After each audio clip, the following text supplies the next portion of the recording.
Now it's time for Chapter 4. I did listen back to Chapter 3 and I found that my tone was kind of boring, so to speak. So in this chapter, I'm going to try and put a little bit more enthusiasm in my reading. So here we go with Chapter 4. What had happened was simple enough. The northerly gale had compressed and crowded the whole Weddell Sea pack against the face of the land, and no force on earth could open up the ice again, except for another gale from the opposite direction. But instead of southerly gales, there were only very moderate winds. Horsley's diary tells the story of day after day of waiting for the gale that never came. Light southwest breeze, moderately easterly breeze, gentle southwest breeze, calm and light airs, light westerly breezes. It was a chance, a freak, a hard northerly gale, then quiet cold. Among the men, the realization that the Endurance was really beset for good came very slowly, like a kind of creeping resignation, a bad dream from which there was no waking. Anxiously they watched each day, but the face of the pack remained substantially unchanged. The story again was told in their diaries. Dour old Chippy McNeish, the carpenter, wrote at the end of the gale on January 24th, still fast and no sign of any opening. The pressure is still a serious business, and if we don't get out of it soon, I would not give much chance of ever getting away from here. On the 25th, still fast. We tried to cut away the ice to relieve the ship, but it was no use. On the 26th, still fast. The water has opened out a bit ahead of us, but the flow we are in is still as sound as ever. The 27th, still fast. We had another trial to break the ice, gave it up. The 28th, temperature 6 degrees, very cold, still fast and no signs of any change. The 29th, still fast, no signs of any change. The 30th, still fast. The 31st, still fast. Nevertheless, full watches were maintained, and the ship's business was carried out as ever. On January 31st, they made the first attempt to use the radio. It was a battery-powered affair, capable only of receiving spark transmission messages in Morse code. Its intended function was to pick up time checks for the chronometers and news programs which were to be broadcast to them on the first of each month from the Falkland Islands, now 1,650 miles away.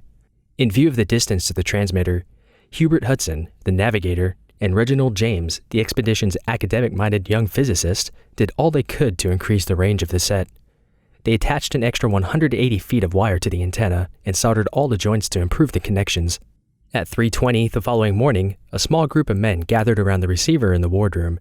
They fussed with the dials for more than an hour, but as everyone expected, all they heard was static. There was, in fact, a notable lack of interest in the radio, primarily because it was considered not only a novelty, but an unserviceable one. In 1914, radio was barely out of the infant stage, at least as far as the long-distance reception was concerned.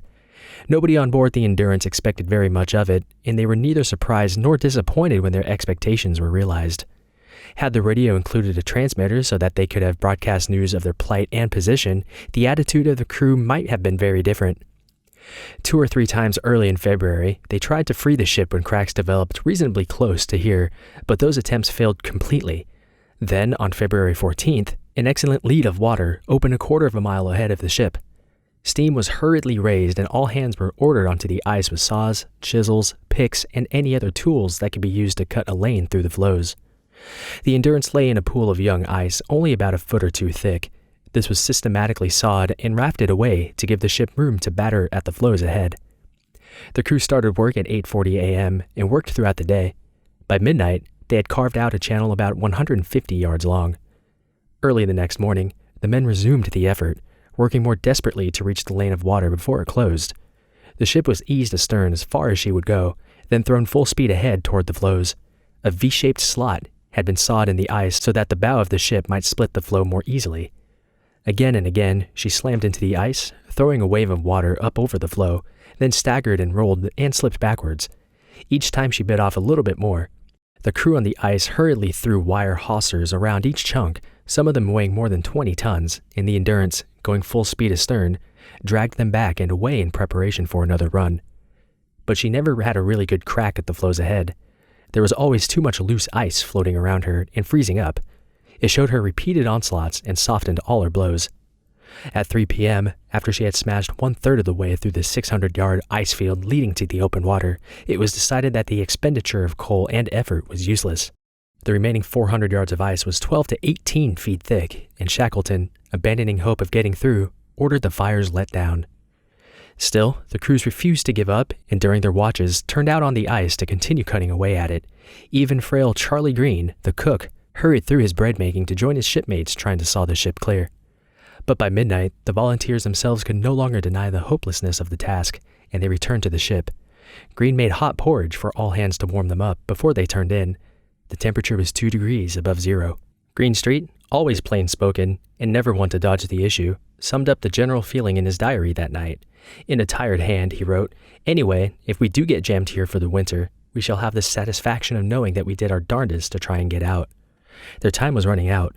They noticed the approaching end of the Antarctic summer on February 17th, when the sun, which had shone 24 hours a day for 2 months, dipped beneath their horizon for the first time at midnight. At last, on February 24th, Shackleton admitted that the possibility of getting free could no longer be seriously considered. The sea watches were canceled and a system of night watchmen was instituted. Shackleton's order merely made official what long before they had all come to accept. They would have to winter on board the ship, with whatever that might bring. Word of Shackleton's decision was passed along routinely by Wild, and, if anything, it was almost welcome. The end of sea watches meant that at least the men could sleep all night. For Shackleton, however, it was another matter. He was tormented by thoughts both of what had happened and what might happen. Hindsight now told him that if he had landed the transcontinental party on one of the places they had passed along the barrier, they would at least have been ashore, ready to strike out for the pole the next spring. But no one could have foreseen the disastrous chain of events that had brought them to their present predicament: unseasonable northerly gales, then calms and sub-zero temperatures. Nor was there now any chance of landing the party that was to cross the continent. The drift of the pack, since the Endurance was beset, had carried them to within about 60 miles of Valsell Bay.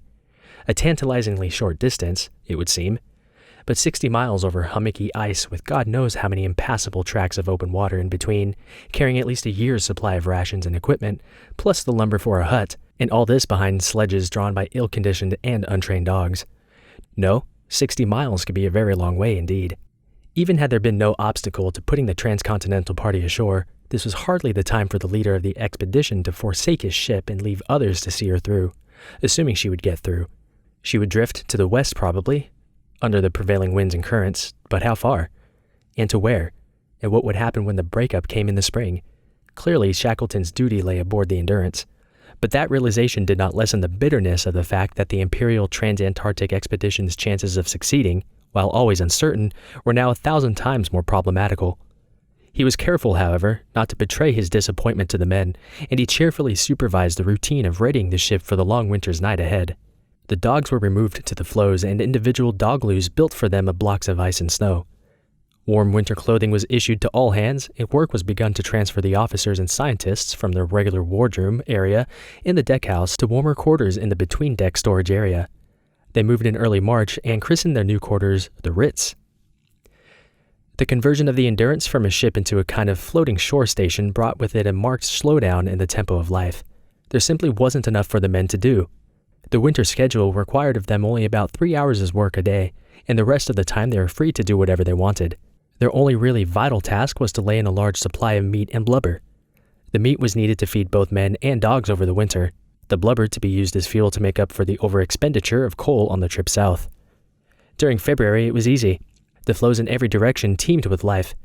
Sometimes they could see as many as 200 seals from the masthead, and it was simple to harvest the number needed. Approached quietly, the seals rarely attempted to get away. Like the penguins, they were devoid of fear when on the ice, since the only enemies they knew, sea leopards and killer whales, were creatures of the sea. However, with the coming of March, when the days grew shorter, the number of animals dropped off noticeably as the seals and penguins migrated north, following the sun. Toward the end of the month, only an occasional maverick seal could be seen, and sharp eyes were needed for that. Frank Worsley, now universally called Wuzzles, had those sharp eyes. He became the chief game spotter because his remarkable vision enabled him to pick out seals at distances up to 3.5 miles from the crow's nest. To help him at his task, he accumulated a collection of equipment which he hung around his perch aloft: telescopes, binoculars, a megaphone, and a large flag for use in signaling the direction of the quarry or to warn the hunting parties if there were killer whales near them. Little Frank Wild was usually the executioner. Following Worsley's directions, he walked or skied out to where the seal was lying and shot it in the head. The hardest part of the operation was getting the seal back to the ship, since many of them weighed 400 pounds and more. But there was always a struggle to get the job done as quickly as possible so that the seal wouldn't cool off before it arrived. While the flesh was warm, the men who skinned and butchered the carcass didn't get their hands frostbitten. During this period, the physical conditions of the dog caused considerable anxiety. One after another of them fell sick and wasted away. On April 6th, a dog named Bristol had to be shot, bringing to 15 the total number of dogs lost since they sailed from South Georgia. Of the original 69, only 54 remained, and several of these were in a bad way. The two doctors, young Macklin and McElroy, the senior surgeon, performed post-mortems on each dog and discovered that the majority of them suffered from huge red worms, often a foot or more long, in their intestines. Furthermore, there was nothing that could be done to cure the sick animals. One of the few items the expedition had failed to bring from England was worm powder. The loss of the 15 dogs had partly made up, in numbers if not in pulling power, by the arrival of 2 litters of puppies. 8 of the newcomers survived, and it soon became apparent that they were nondescript as their parents, though considerably more good-natured. The older dogs were vicious toward each other, toward their drivers, and especially toward any seals or penguins they might meet on a training run. They were not purebred huskies, in the present-day sense. Rather, they were a ragtag collection of short-haired, long-haired, snubby-nosed, pointy-nosed beasts. Born in the remoter wilds of Canada, they had a basic sledging instinct and a resistance to cold weather, but little else. In dealing with them, the only technique that seemed to work was a demonstration of physical superiority. On several occasions, one dog might have killed another if somebody hadn't stepped in and stopped the fight by a simple show of strength.